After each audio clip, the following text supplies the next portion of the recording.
কেউ যদি আদর্শ শিক্ষক হতে চান, কেউ যদি হতে চান উত্তম আদর্শের অনুসারী, তাইলে আল্লাহ রসুল সাল্লাল্লাহু আলাইহি সাল্লামকে আল্লাহ নিজেই জানিয়ে দিলেন যে আমি তো আপনাকে দান করেছি ইন্নাকা লাআলা খুলুকিন আযীম, আপনি হচ্ছেন উত্তম থেকে উত্তমতর চরিত্রের অধিকারী।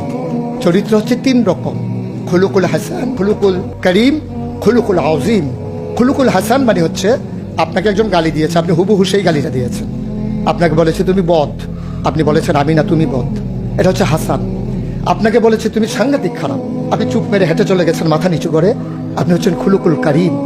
আর আপনাকে বলা হলো তুমি খুব খারাপ মানুষ, আপনি চুপ করে তো চলে গেলেনি, মসজিদে গিয়ে আপনি হাত উঠিয়ে দোয়া করছেন মাওলা সে হয়তো বুঝেনি, সে যদি বুঝতো আমাকে হয়তো বলতো না, তার জন্য উল্টা আপনি দোয়া করে দেবেন, এটাকে বলে খুলুকুল আযীম, যেটা ইন্নাকা লাআলা খুলুকিন আযীম। আল্লাহ বলছেন ও নবী আমি হলাম সর্বোত্তম মর্যাদার অধিকারী, আর আপনি হচ্ছেন সর্বোত্তম চরিত্রের অধিকারী। সুতরাং যার কোনো তুলনা হয় না, তুলনা মেলা ভার, জুড়ি মেলা ভার।